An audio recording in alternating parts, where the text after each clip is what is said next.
সরকারি চাকরিতে কোটা বাতিলের দাবিতে আজ থেকে সর্বাত্মক ছাত্র ধর্মঘটের ঘোষণা দিয়েছে আন্দোলনকারী শিক্ষার্থীরা। দুপুর ৩টায় শাহবাগ সহ সারা দেশের মোড়ে মোড়ে অবস্থান নেওয়ার কথা জানিয়েছে তারা। এদিকে ৪ দফা দাবিতে শনিবার শাহবাগ ও দেশের বিভিন্ন সড়ক মহাসড়ক অবরোধ করা হয়।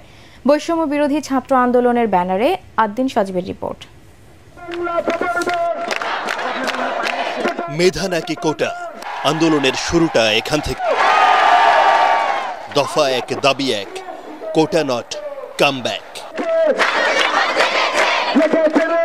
2018 সালের পর কদিন ধরেই কোটা বিরোধী আন্দোলনে আবারও উত্তাল রাজপথ।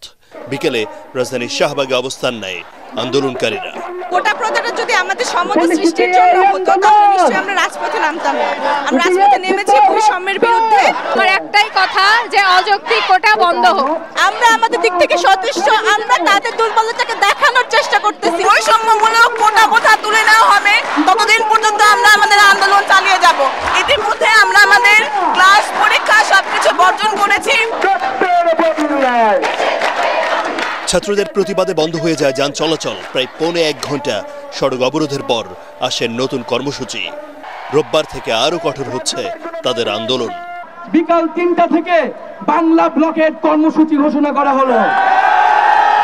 শুধু শাহবাগ মনে নয়, ঢাকা শহরের শাহবাগ, সাইসলেব, চানখারপুল, নীলক্ষেত, প্রতিটি পয়েন্টে পয়েন্টে কলেজ এবং বিশ্ববিদ্যালয়ের শিক্ষার্থীরা নেমে আসবেন এবং বাংলা পকেট কর্মসূচিকে সফল করবেন। জেলায় জেলায় বিশ্ববিদ্যালয়ে মহাসড়কগুলো অবরোধ করবেন। কেবল ঢাকায় নয়, সরকারি চাকরিতে কোটা বাতিলের দাবিতে ঢাকা টাঙ্গাইল মহাসড়ক অবরোধ করে মাওলানা ভাসানী বিজ্ঞান ও প্রযুক্তি বিশ্ববিদ্যালয়ের শিক্ষার্থীরা। এতে দীর্ঘ যানজটের সৃষ্টি হয়।